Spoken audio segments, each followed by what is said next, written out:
Bonjour, me voici aujourd'hui pour une vidéo sur la censure et sur les interdictions de tests sur ma chaîne YouTube. J'ai récemment eu un constructeur qui m'a demandé d'enlever une vidéo parce qu'il estimait que ça dénigrait sa société et sa marque. Bon, moi j'avais pas trop compris parce que j'estimais que c'était pas le cas, mais bon, depuis je me suis quand même pas mal renseigné. Moi pourtant je respecte les règles de YouTube. En tout cas, c'est comme ça que je le faisais. Je suis quelqu'un, j'essaye de faire quelque chose en général de honnête, de prouver ce que je dis. Je respecte aussi les droits d'auteur et j'utilise de la musique libre de droit. Donc j'estimais quand même que j'avais le droit de faire de la critique de produits, étant donné que je suis dans le domaine, je suis à mon avis compétent pour. Et ça peut être utile. En tout cas, je vois pas mal de vidéos qui font ce genre de choses, donc ça me paraissait pas spécialement illégal. Bon, alors moi, quand je teste des produits, c'est souvent parce qu'on me l'a demandé.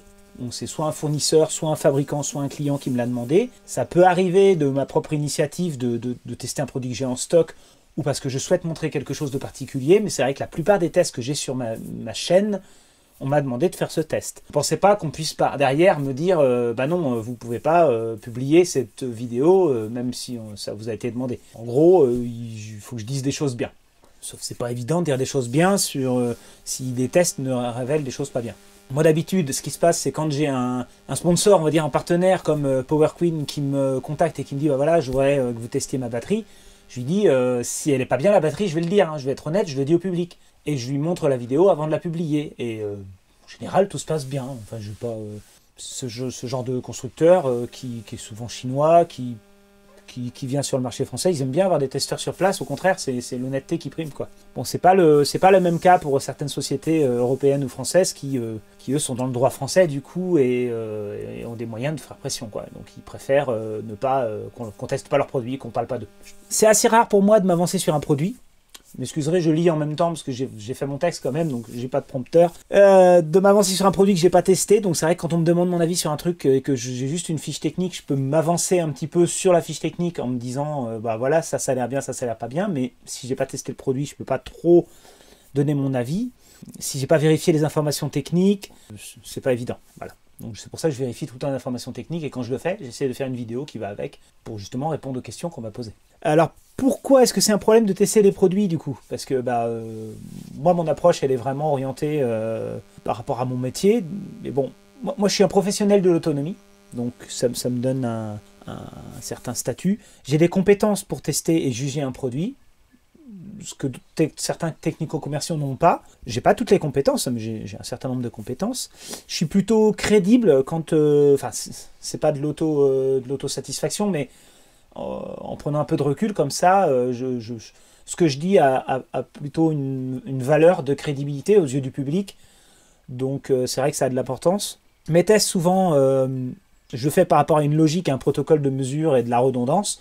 Donc je mesure plusieurs fois, je fais des courbes, je fais des contre-mesures, je change des éléments, je vérifie les contrôleurs batterie, je change le plus de choses possible dès qu'il y a une valeur ou une mesure très importante qui va avoir un impact sur le produit, justement. Je commence à toucher un petit peu à une communauté significative. Bon, là, je crois que c'est 12 600 abonnés. On dirait pas, c'est pas beaucoup par rapport à un TikToker ou autre. Dans le monde de l'autonomie, ou en tout cas, ne serait-ce que mes propres fournisseurs n'ont pas autant d'abonnés. Même certaines marques, de grandes marques, n'ont même pas autant d'abonnés. C'est pas leur objectif non plus, mais je suis plus visible que certaines marques. Donc ça les inquiète forcément, parce que je vais avoir un impact sur leur clientèle. Alors mon avis, du coup, il compte énormément, donc je suis content. Je suis content que mon avis compte, sauf que si je peux pas l'exprimer, je suis moins content. Je ne suis pas un publicitaire, je suis pas là pour faire la pub des produits. Mon but c'est pas de valoriser tous les produits que j'ai, sinon je ferais pas la chaîne en fait. Donc c'est un peu contraignant. Alors ce que moi j'ai retenu, je vais vous dire un petit peu ce que j'ai retenu des textes de loi et des différents conseils juridiques que j'ai eus.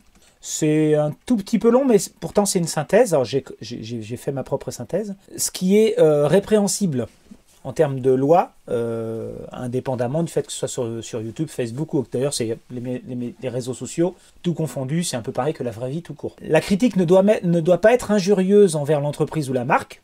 Bon, ça en général, peut-être que ça m'est arrivé, mais en général non. J'évite de mettre en tout cas j'évite d'insulter les gens, contrairement à d'autres chaînes qui font que ça. La critique ne doit pas masquer un agissement déloyal envers eux ou envers moi. Donc c'est-à-dire que si eux me critiquent pour masquer le fait qu'ils sont hors la loi, ou si moi je critique pour masquer le fait que je sois hors la loi pour X raison, hein, c'est illégal.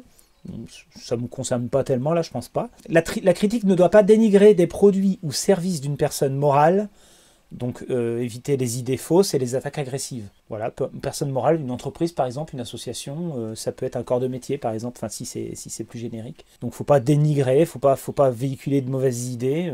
Alors mauvaises idées, faut les juger, hein, mais bon, voilà, on va en parler un peu plus tard. La critique ne doit pas dénigrer une marque ou porter atteinte à son image de marque, justement. Donc à partir du moment où il y a une marque d'associé, s'il y a quelque chose de négatif, bah, ça joue sur l'image. Il y a ma marque en l'occurrence. La critique ne doit pas être diffamatoire, donc atteinte à l'honneur ou insinuation de faute ou de mensonge. C'est-à-dire je dois pas, si je fais une critique, il ne faut pas que j'insinue qu'ils se foutent de nous, en fait, que les valeurs sont fausses ou qu'ils essaient de nous vendre de la merde. Alors, je dis des gros mots là dans cette vidéo quand même un peu. Faut pas que je fasse ça. A priori, je pourrais peut-être le démontrer, mais il ne faut pas que je le dise. Voilà, c'est un peu contre-intuitif, mais bon, a priori, c'est comme ça. Il ne faut pas que je dise ça. La critique peut être considérée comme du dénigrement. L'exercice de la critique, quand on critique quelque chose, ça peut être considéré comme du dénigrement. C'est pas parce qu'on dit bah, je suis critique de, ça peut être dénigrant. C'est pas le statut qui protège en tout cas. Le fait de faire de la critique, ça protège pas. Le dénigrement est une forme de concurrence déloyale, donc ça a été démontré juridiquement a priori. Surtout si on est dans le même métier ou si on vend des produits similaires, ce qui est à peu près le cas. Enfin, moi, je vends des onduleurs, voilà. Mais concurrence déloyale, elle s'arrête pas là. Elle peut aller beaucoup plus loin. Alors, même si c'est pas intentionnel, même si c'est pas mon intention, même s'il n'y a pas de concurrence directe et effective entre les personnes concernées, c'est-à-dire que vous, en tant que particulier, vous pouvez être accusé de concurrence déloyale dans un commentaire, d'ailleurs. Faire attention aux commentaires. Et moi-même, je suis responsable de vos commentaires. Ça va loin un peu, mais bon, voilà. Je sais pas si c'est vraiment appliqué, mais... c'est ce qui est marqué. Et même si les informations sont vraies. C'est-à-dire, même si c'est vrai, même si vous avez une entreprise qui vous vend un produit de merde, qui vous enfume, qui vous arnaque, on n'a pas le droit de dire que c'est vrai. On n'a pas le droit de le dire, même si c'est vrai. Même si c'est prouvé. On peut pas. C'est la concurrence déloyale. On peut pas. Ça freine beaucoup de choses. Il peut aussi porter sur la fabrication du produit, le produit et ses effets négatifs. Donc même si on ne parle pas du produit, mais qu'on parle de ce qui se passe avec ce produit, ce que ça a comme effet, ça peut être considéré comme du dénigrement. Les pratiques et les méthodes commerciales. Donc si on a un commerçant qui fait un truc illégal, mais que je révèle le nom de l'entreprise qui a fait un truc illégal, c'est moi qui est condamné. Il y a toutefois 3 conditions. A priori, il faut que ces 3 conditions sont cumulatives. A priori, elles sont censées être respectées. Les propos doivent être péjoratifs. Alors, péjoratif, il n'y a pas vraiment ce que ça veut dire.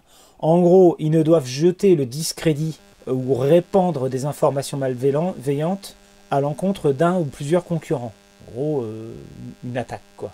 C'est très vague. À partir du moment où je fais un sous-entendu, c'est péjoratif. Les propos doivent être rendus publics ou communiqués au client de son concurrent. Ils ont considéré que communiquer au client, c'était suffisant pour dire public. Donc, en gros, si je connais les clients d'un concurrent et que je lui communique des informations sur ce concurrent en disant « Vous voyez ce qu'il a fait ?» Eh bien, c'est public. C'est public par rapport au concurrent, puisque ça correspond à son public.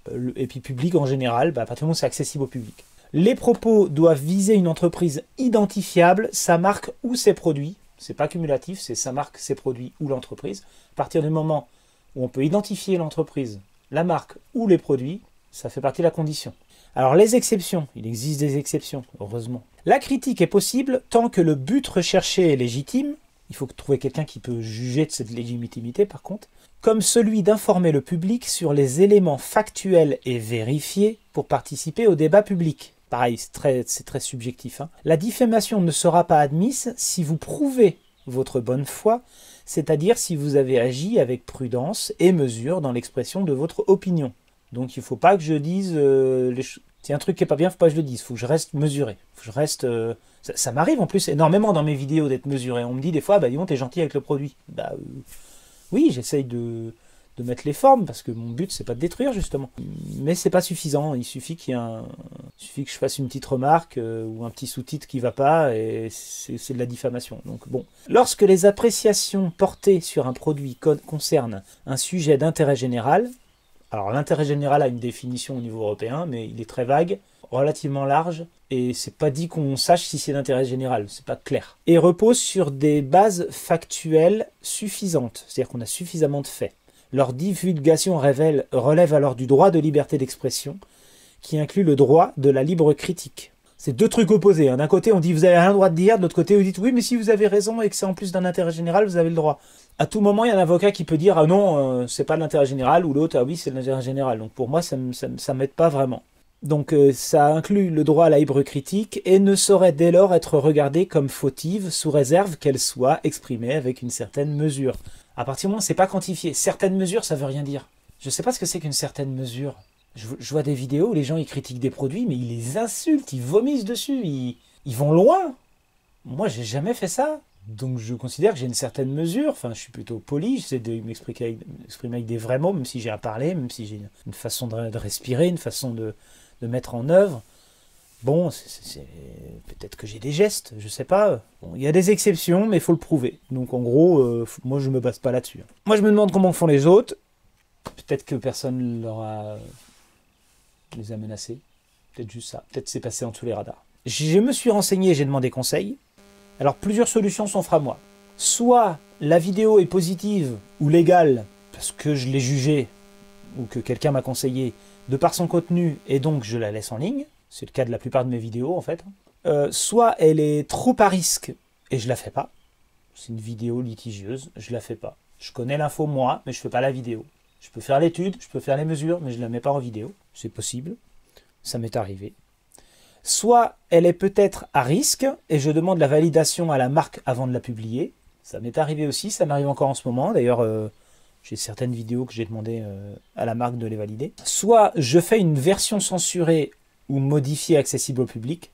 Voilà, pour pouvoir en avoir une qui parle au moins du sujet, mais sans parler des points où je m'auto-censure. La censure, c'est de l'autocensure en général. Soit je ne cite pas le produit, ni l'entreprise, ni la marque. Donc si c'est pour parler d'un produit, bah, c'est mort. Je ne peux pas vous parler d'un produit si je ne peux pas vous montrer le produit, ou vous dire de quel produit il s'agit. Mais si vous pour parler d'une fonction ou d'une généralité sur comment marche tel ou tel truc, je ne suis pas obligé de citer un produit. Ça, bon ok, ça me va. Quand je donne des exemples, là je vais faire une vidéo bientôt sur l'autoconsommation. J'en avais déjà fait une en citant les produits. Je l'avais fait sur Victron. Là, je vais en faire une autre, mais sans les produits. Juste avec les explications techniques, en fait. Puisque c'est suffisant. Mais j'aurais aimé mettre des exemples, mais bon, je ne pourrais pas mettre d'exemple. On n'a pas le droit de mettre d'exemple. Si je ne partage pas publiquement la vidéo, donc j'ai le droit de faire une vidéo si je ne la partage pas publiquement. Alors, j'utiliserai tous les moyens, moi. Tous les moyens, je vais les utiliser. C'est des astuces, je vais les utiliser. À partir du moment où j'ai un des 3 points qui n'est pas rempli, là c'est bon, je ne fais pas de diffamation. Moi, j'ai donc demandé aux différentes marques leur approbation, donc sur les vidéos que j'estime risquées. Et lorsque je ne l'ai pas, je retirerai de la chaîne. Donc j'en ai retiré quelques-unes déjà, par précaution. Ce qui les rend accessibles qu'en privé, pas en public. Donc c'est le cas aujourd'hui de 10 vidéos un peu trop révélatrices. Des vidéos où j'ai soit déjà eu des remarques, mais qui j'ai pas eu de menace, soit je sais que je vais en avoir maintenant. Il me restera plus qu'à trouver un moyen de répondre à une demande privée de voir telle ou telle vidéo. Bon, voilà. Je me demande comment je vais faire. Comment est-ce que je vais faire? Voilà. Je suppose que mes abonnés fidèles sont encore là, à me regarder. La vidéo, je sais pas, elle dure peut-être depuis 15 minutes. Peut-être que vous regardez attentivement l'écran. Voilà. Bon, en vous remerciant de votre soutien.